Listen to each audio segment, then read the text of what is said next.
Assalamualaikum warahmatullahi wabarakatuh. Perkenalkan, nama saya Udan Sofian dengan NIM 200-165 dari kelas TPA 20. Di sini saya akan memaparkan materi tentang hosting system. Pengertian dari hosting system. Hosting system atau sistem pengangkatan merupakan salah satu komponen peralatan pemboran yang berfungsi untuk memberikan ruang kerja yang cukup untuk pengangkatan dan penurunan drill string dan casing ke dalam lubang bor selama operasi pemboran berlangsung. Sistem pengangkatan memegang peranan penting mengingat bahwa sistem ini adalah sistem yang mendapat atau mengalami beban yang paling besar baik secara vertikal maupun beban secara horizontal. Beban vertikal berasal dari beban menara, drill string. Drill string itu ada drill pipe dan drill collar. Selanjutnya ada casing string, tegangan drill, tegangan deadline, tegangan dari face line, serta tegangan dari blok-blok. Sedangkan beban horizontal berasal dari tiupan angin serta drill pipe yang disandarkan pada menara. Beban yang disebabkan oleh tiupan angin ini sangat mempengaruhi beban sistem pengangkatan pada saat pemboran berlangsung di lepas pantai atau offshore, seperti di lapangan laut utara di mana kecepatan angin sangat besar sekali. Selanjutnya, baik, yang pertama, supporting structure. Substructure. Substructure adalah konstruksi kerangka baja sebagai platform yang dipasang langsung di atas titik bor. Substructure memberikan ruang kerja bagi peralatan dan pekerja di atas dan di bawah lantai bor. Tinggi substructure ditentukan oleh jenis rig dan ketinggian blowout preventer. Substructure mampu menahan beban yang sangat besar yang ditimbulkan oleh derrick atau mas. Peralatan pengangkatan meja putar, rangkaian pipa bor, drill pipe, drill collar, dan sebagainya, dan juga beban casing. Selanjutnya ada lantai bor. Lantai bor merupakan bagian penting dalam perhitungan kedalaman sumur. Karena titik nol pemboran dimulai dari lantai bor. Lantai bor berada di atas substructure dan berfungsi untuk menampung peralatan-peralatan pemboran yang kecil. Yang kedua, tempat berdirinya menara, mendudukan drawall, tempat driller dan rotary helper atau rogneck. Selanjutnya ada susunan dari lantai bor. Yang pertama ada rotary table, memutar rangkaian pipa. Rangkaian pipa bor yaitu drill pipe, drill collar, dan bit. Selanjutnya ada rotary drive, meneruskan atau memindahkan daya dari drawall ke meja putar atau rotary table. Drawall merupakan hoisting mechanism pada rotary drilling rig. Selanjutnya ada drill console, merupakan pusat instrumentasi dari rotary drilling rig. Selanjutnya ada make up and break out tongs, kunci-kunci besar yang digunakan untuk menyambung atau melepas bagian-bagian drill pipe dan drill collar. Selanjutnya ada mouse hole, lubang dekat rotary table pada lantai bor, di mana drill pipe ditempatkan pada saat dilakukan penyambungan dengan keli dan rangkaian pipa bor. Selanjutnya ada rat hole, lubang dekat kaki menara pada lantai bor, di mana keli ditempatkan pada saat berlangsung cabut pasang pipa atau round trip. Selanjutnya ada dog house, merupakan rumah kecil yang digunakan sebagai ruang kerja driller dan penyimpanan alat-alat kecil lainnya. Pipe ram merupakan jembatan penghubung antara catwalk dan rig floor, berfungsi sebagai lintasan pipa bor yang ditarik ke lantai bor. Selanjutnya ada catwalk. Catwalk merupakan jembatan penghubung antara pipe, pipe rack, dan pipe ram, berfungsi untuk menyiapkan pipa yang akan ditarik ke lantai bor lewat pipe ram. Selanjutnya ada hydraulic cat head, digunakan untuk menyambung dan melepas sambungan jika dipasang drill pipe yang besar atau drill collar akan ditambahkan atau dikurangkan dari drill string pada saat perjalanan masuk atau keluarnya dari sumur bor. Selanjutnya ada drilling tower.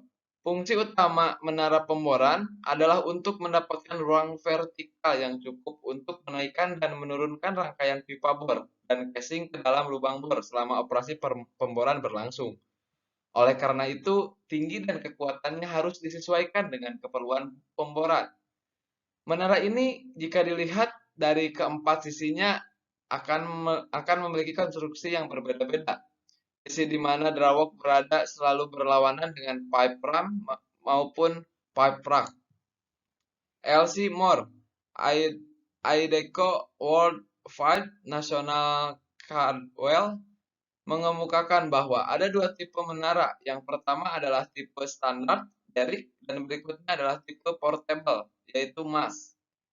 Bagian-bagian menara yang penting, yang pertama itu ada gain pole, merupakan tiang berkaki dua atau tiga yang berada di puncak menara, berfungsi untuk memberikan pertolongan pada saat menaikkan dan memasangkan crown block. Gain pole hanya dipasang menara tipe standar. Selanjutnya ada water table, merupakan lantai di puncak menara yang berfungsi untuk mengetahui bahwa menara sudah berdiri tegak. Selanjutnya, crossing bracing, berfungsi untuk menguatkan menara. Ada berbentuk K dan X. Tiang menara merupakan 4 tiang yang berbentuk menara, berbentuk segitiga sama kaki, berfungsi sebagai penahan terhadap semua beban vertikal di bawah menara dan beban horizontal, pengaruh angin dan sebagainya. Selanjutnya, girt merupakan sabuk menara, berfungsi sebagai penguat menara.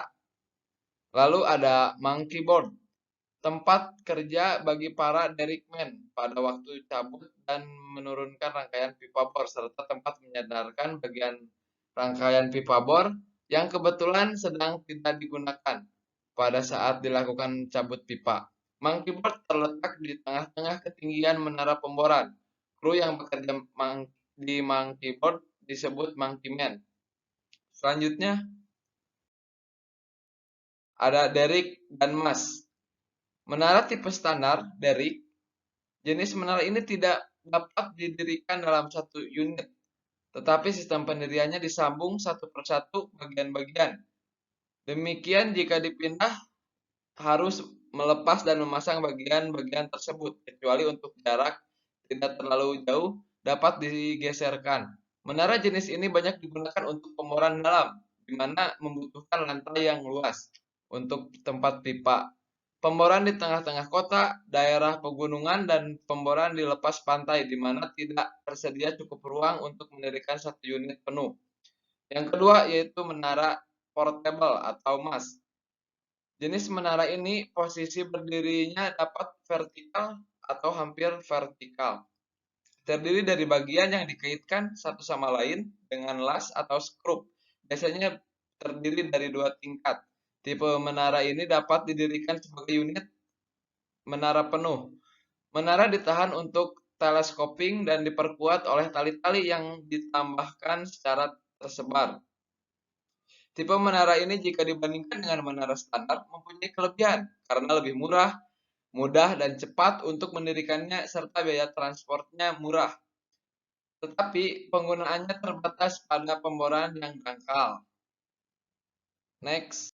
Selanjutnya, equipment hosting.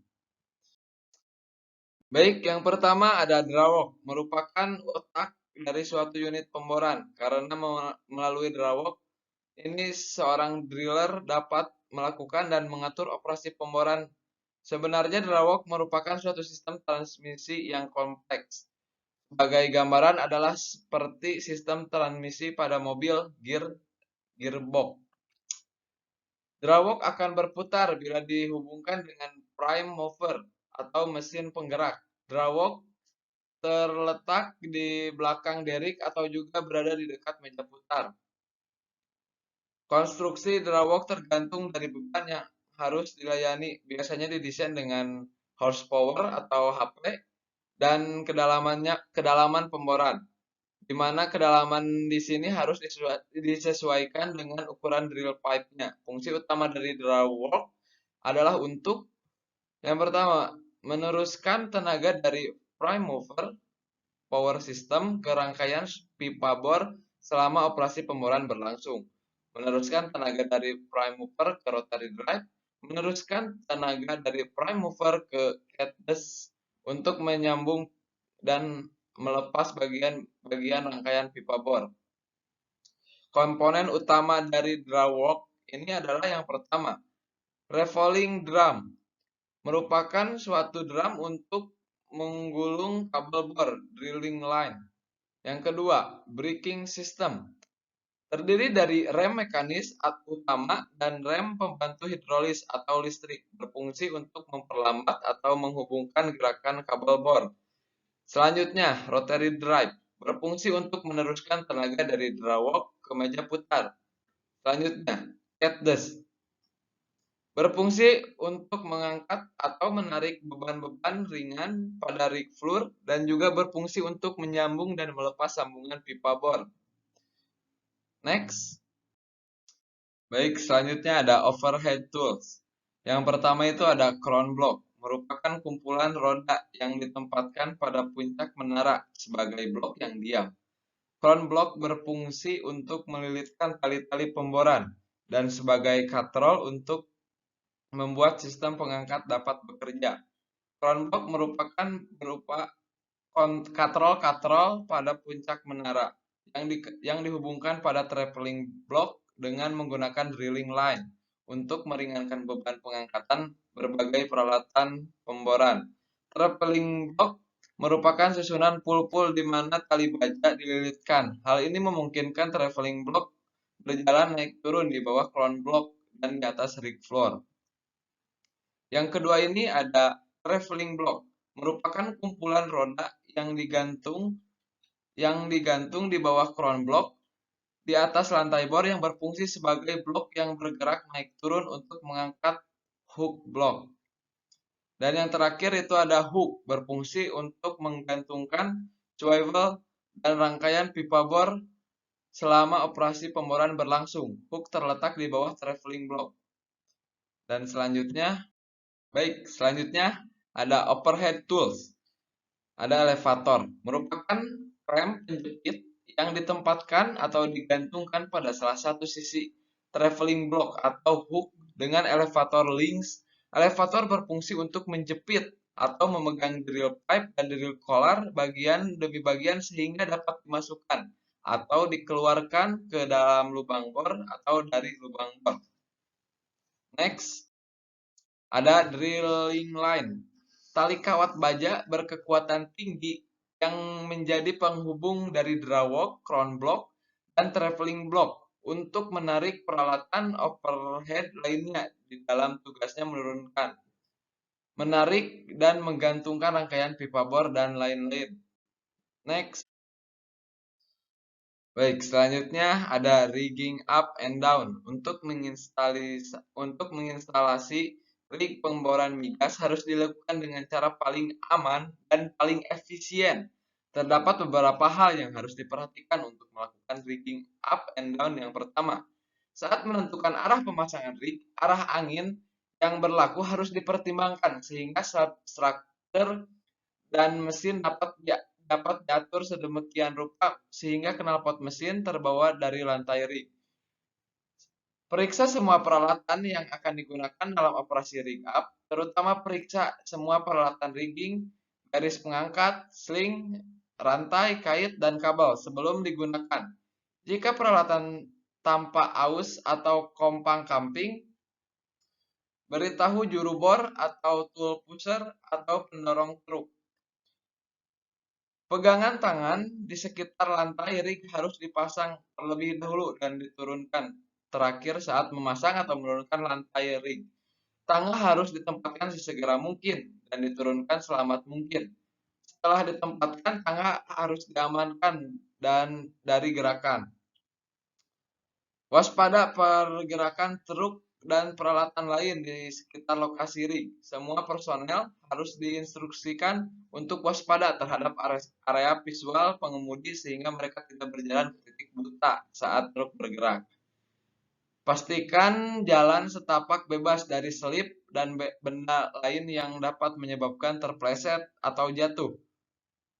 Harness harus digunakan ketika pekerja berada lebih dari 6 kaki dari tanah atau dek, seperti saat memasang derek atau substructure. Pastikan penerangan cukup di sekitar lantai rig, derek, dan area kerja di sekitar lokasi area catwalk, rak pipa, dan lain-lain. Periksa kabel, gantungan tong, kotak lumpur, dan kabel lain yang terletak di menara derek sebelum menaikkan menara derek. Setelah mesin derek dinaikkan dan disematkan, penutup drawworks harus dipasang di bagian depan drawworks atau dan atur dan bersihkan lantai rig sesegera mungkin setelah dipasang. Operasi truk derek atau derek, pergerakan muatan tidak boleh terjadi sampai semua personil telah keluar dari jalur muatan dan petugas pemberi isyarat berada di depan pengemudi. Baik, mungkin cukup sekian materi yang bisa saya jelaskan. Mohon maaf apabila ada kesalahan. Terima kasih. Wabillahi taufiq wal hidayah. Wassalamualaikum warahmatullahi wabarakatuh.